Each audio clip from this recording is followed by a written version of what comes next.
Hello and welcome to the video where we're looking at making this mech suit sculpture.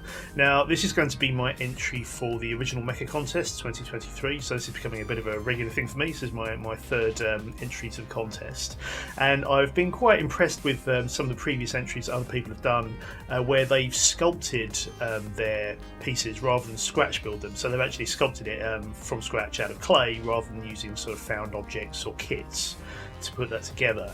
And I've always been quite impressed with people doing that, because sculpting geometric shapes and sort of mechanical shapes is really, I find, quite tricky, because you need to be much more precise than sort of an organic shape. So if you're doing a monster, you've maybe got a bit more leeway as to how those shapes will look, whereas with a mechanical shape they have to be very precise. Obviously these things would have been manufactured in factories and made on machine tools, so doing it by hand is quite tricky.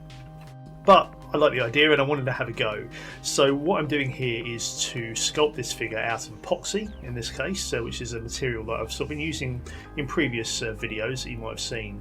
And I'm really coming to enjoy working with that. So I'm going to try and do this entire thing more or less in epoxy. But this is going to take maybe a little bit of imagination to kind of envisage where I'm going with this. So the idea with this one is that it is a figure who is levitating, and what's happening is that the armour she's wearing is coalescing out of a sort of a digital matter stream, if you will. So think maybe Star Trek transporters, something like that, or maybe Tony Stark's nano suit armour in the Marvel films. So the idea is that this armour is materialising out of a sort of a stream of matter that's coming out of like a, I don't know, a reactor or something like that. So what I'm going to be doing is sculpting up some of the armour, but I'm also going to be casting some of it in clear resin, so the armour will sort of in some places be fully formed and solid, but in other cases will be transitioning into clear resin, then dissolving into digital blocks. So if you look at these pictures which I've sort of mocked up here, I've just put some 3D blocks in to try and illustrate what I'm thinking. So I'm going to try and have this sort of tornado almost of cubes flying around the sculpture, and those cubes are then going to be coalescing into the armour that she's wearing. So that's the idea, and I've got sort of halfway through it. I'll still need to be doing some casting of these pieces and casting them up in clear resin, and I still need to create some more pieces for the blocks basically. But I've got to a point now where I think I can sort of show it off, so here we are. So in this video I'm going to be going through the sculpting of the main figure and some of the armour. So let's get started. So as with my previous sculpture, I'm going to be using my precast resin body shapes to actually put this together. And obviously, as with the previous sculpture, this is going to be a female figure, not a male figure. I should probably get around to actually doing a female version of this, but I found it's actually quite easy to change this into a female form. All you really need to do is make the shoulders a little bit thinner, sand it down a little bit, and that's basically it. You can sculpt over the hips to give it a more sort of feminine waist quite easily. So this isn't too difficult to use for a female figure.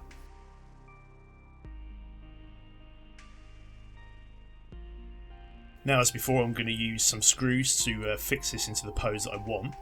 And once I've got that into the correct shape, I can then come in and use some freeform sculpt, which is an epoxy clay, to start sculpting over this to create the basic shape of the figure. My previous sculpture was a bit of a mix of materials. I used quite a lot of epoxy, but also some Sculpey as well. But in this case, I'm going to be using epoxy entirely to do this. I'm kind of falling in love with it a little bit actually. I think primarily because it makes doing mechanical sort of shapes quite easy, because obviously it's setting from the moment you mix it together. So what that means is you sort of do it in small batches, and you can continue sculpting once it's set using sandpaper and chisels and files and things like that.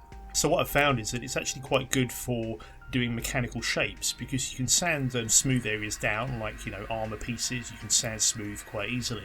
But if you want to cut in some sort of mechanical detail, like sort of square indentations and things like that, it's also quite easy to carve into it using a chisel or a knife. And so I found it's actually really good for doing sort of armour and robots and things like that. So for this piece I'm going to be doing the entire thing in epoxy. So I've got a basic body form now, and I've paid particular attention to try and get the proportions of this correct. I found with my previous sculpture that I sort of thought I had it correct at the beginning, got about 60% of the way through, and then started thinking, yeah, maybe that's not quite right actually. So I've paid quite a lot of attention to try and get the proportions correct here. So now that I've got that, what I'm going to start doing is adding in some mechanical details onto this, and I don't have a firm idea of quite how the armour is going to look yet. So what I'm doing is using some resin shapes here, and what I'm doing is heating them with a heat gun and then bending them around the shape.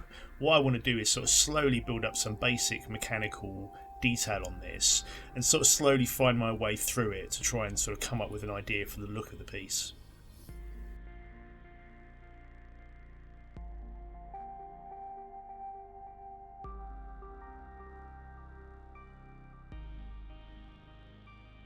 I'm just drawing a pencil line down the centre here. It's actually quite useful to have this sort of thing. It's very easy to get things misaligned, so it's definitely worth having some guides as you're building. So what I'm also going to do is use some pieces of acrylic and bend those around the form as well. So I'm just heating this piece up and then I'm going to try and bend it over the chest. Acrylic's quite good because it's got a touch of dimensionality to it. Styrene's obviously quite thin, comes in thin sheets, whereas acrylic is much thicker, and so I think that's going to give a bit more of a depth to the sculpture if I use acrylic to make some of these shapes.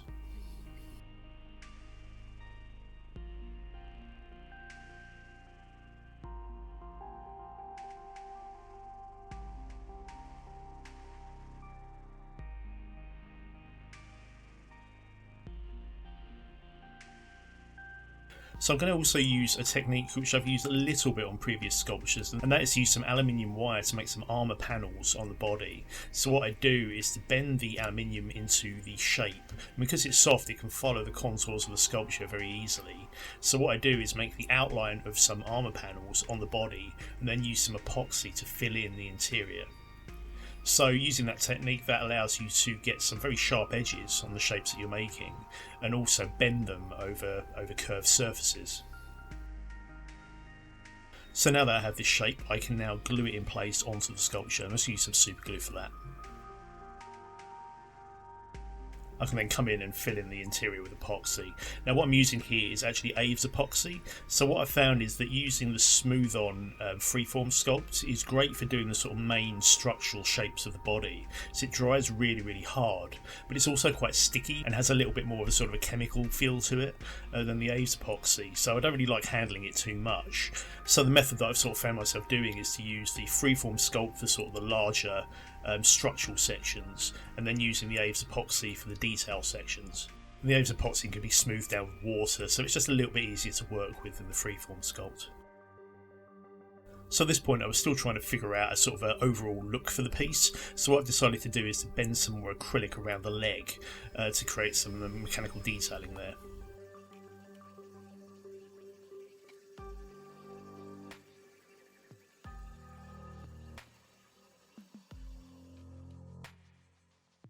What I found was that this only worked in sort of certain situations, so you can bend the acrylic around a cylindrical shape quite easily, but anything more than that is a little bit too much, so this second piece just didn't really work out. It wasn't flexible enough to bend around the back of the leg. So what I decided to do is come in with some epoxy instead and start sculpting that in.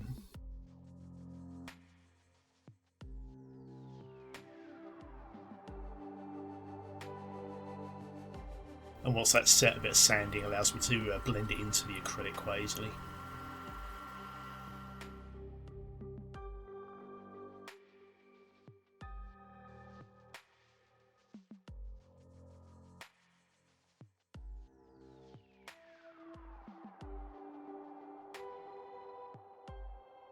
Now at this point I was still sort of finding my way with the piece, so what I decided to do was to start sculpting in some basic shapes using monster clay, just to try and get an idea of how this could look. I'd also put in this sort of shoulder pad section on the side here, and also some armour panels on the arm, and what I decided was that these weren't quite right. I have this sort of panel, this sort of armour panel look for the lower bodysuit, but I wanted the armour that would go over the suit to have a slightly different look to it, so I decided not to use the same technique for both sections. And it goes to show just how tough the epoxy is, because I'm trying to get this armour panel off, and it's not glued or anything. This is just the epoxy having dried, and I don't know if it's stuck to it or whether it's just sort of mechanically holding it in place, but this took a hell of a lot of effort to actually get it off. So that's one of the reasons I've sort of found myself using this quite a lot, because it's actually really, really tough. So whereas Sculpey can be a bit fragile, this stuff is really tough, so it's quite difficult to actually break it, which is obviously a nice property to have on a sculpture. Now for this arm, what I want to do is to have the armour coalescing over the arm. So some of the armour that's going to sit on this arm is going to be in clear resin. So you're going to be able to see this arm underneath the resin. So that means I'm going to have to put the arm in a mould, fill the mould with clear resin in order to get that effect.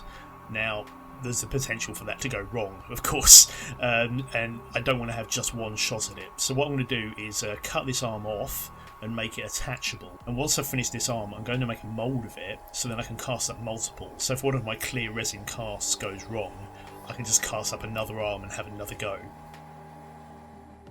So I'm starting to add detail to the arm, and as you can see I've added some additional armour panels using the same method as I've used previously. So I'm now coming in and working on a hand for this as well, and I've just twisted up some aluminium wire here to create the thumb and fingers, and I've put a blob of epoxy there in the palm to hold all that together. I've jumped ahead a bit here as well. To be honest with you, hands are one of those things I kind of struggle with a bit, so I ended up doing quite a lot of this off camera.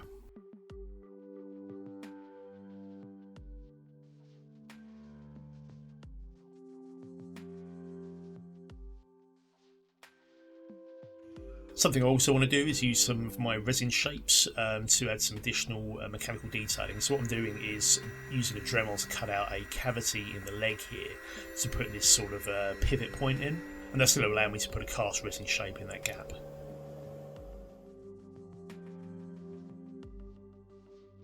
Now approach the face with some trepidation.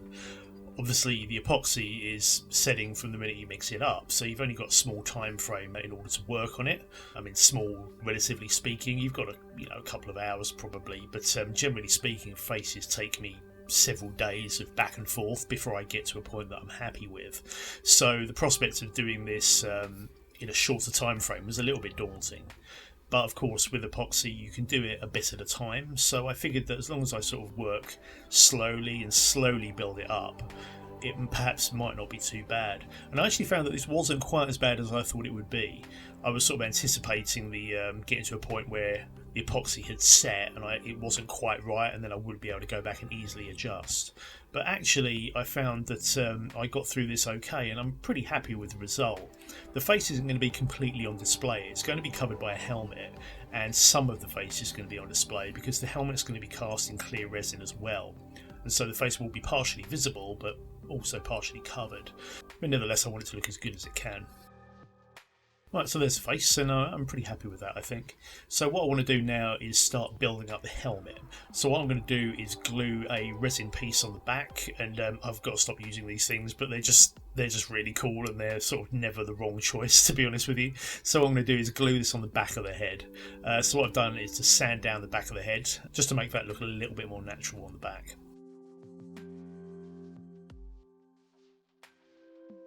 I'm also going to put this resin piece on the side as well, and then I can start coming in with some more epoxy and start filling the gaps between those two sections.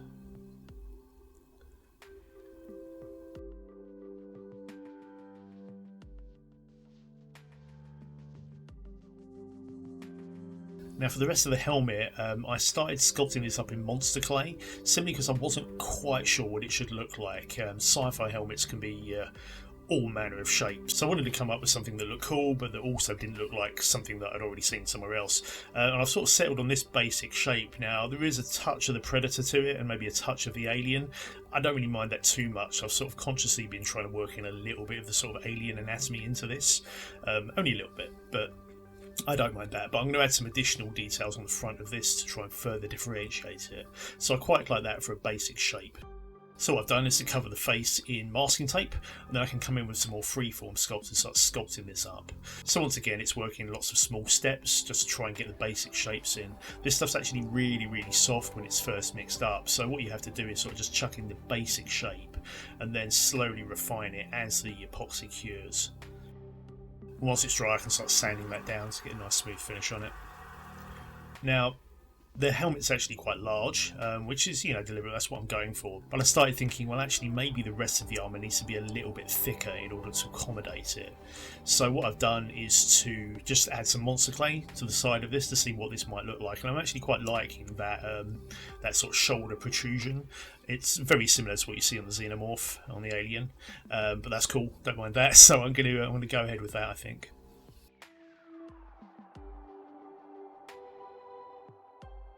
I'm also trying to find some more found objects that I can use to add some additional details to this. And I've got this partial cast of a lighter, which I've used in previous projects before. I'm thinking that's going to look quite good on the leg, I think. Quite like the level of mechanical detail that's in that, and I think it fits quite nicely. So I'm just going to file that down with a Dremel and try and make it fit a little bit more easily on the leg.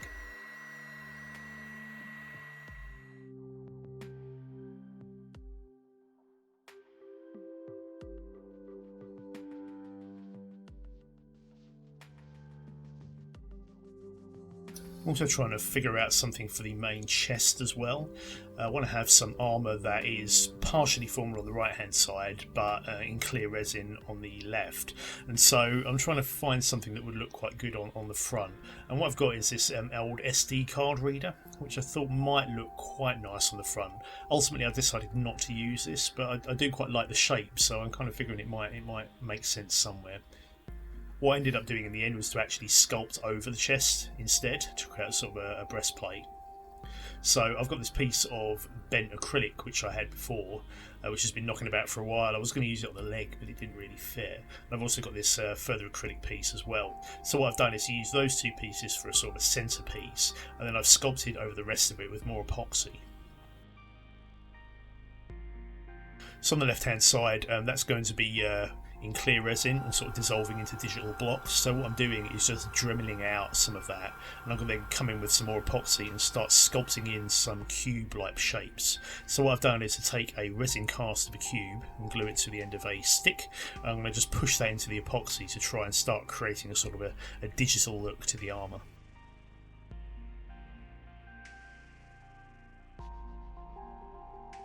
So this is what I've come up with. Not looking too bad, I think. I mean, I need to remember that this is going to be clear in the final piece, so I think any imperfections that are in it won't show up quite as much, and obviously I can sand this down as best I can to try and get it more smooth. But I'm quite liking the way that's looking. Now, as I mentioned, the helmet does look a little bit like the Predator, so I want to start adding some additional detail to it to sort of further differentiate it from that. So I think this sort of protrusion on the front should look quite nice. There's so many sci-fi helmets out there, and a lot of them just don't make any sense whatsoever, but you sort of just have to assume there's some sort of sci-fi reason as to why these shapes are there, and maybe this is a sensor cluster or something like that. Now I've got this shoulder protrusion in, I'm actually thinking that the shoulder pad needs to be sort of similarly bulky. So I've started sculpting on top of a bent piece of acrylic, and I'm just sort of bulking that shoulder pad out even more to make it match the sort of shoulder thing that's sticking out there. On the opposing side, you can also see I've started work on the other shoulder section, and this one of course is going to be dissolving into digital blocks. So what I've done is to take some cast resin shapes, and what I did was to cut up some pieces of acrylic into cubes, and also sand down these cubes that I bought on Amazon as well. So I've made casts of all of these and cast up multiples, and I'm just using these to try and build up a sort of a digital form that could coalesce into the finished armour. Now, I'm sort of still finding my way with the sort of a cube aspect of this, but I don't mind that as a beginning. And of course, this is all going to be in clear resin, so I think it will look okay. I'm going to have to experiment a little bit and see if it doesn't quite look right in clear. I might have to come back and redo that in some way, but we'll see how that goes. For the stand that's holding this thing aloft, what I did was to bend some square aluminium bar and then screw that to the sculpture, so it seems fairly solid, so far at least. And what I've started doing is gluing cubes onto this base to try and create a sort of a whirlwind of digital cubes that are sort of streaming up the figure and coalescing into the armour. Now, as with the previous bit, I'm sort of finding my way with this, so I'm not quite sure if this looks right or not. So I might end up redoing this, but for the time being it sort of gives you the basic idea of how this is going to look. Right, so that's it. That's where we are so far. Now, this one I think probably does require you to use a little bit of imagination as to how the final version of this is going to look, but hopefully you can get the basic idea of where we're heading with this. So there'll be more to come on this, but for the time being, that's it. So thanks very much for watching, and I'll see you next time.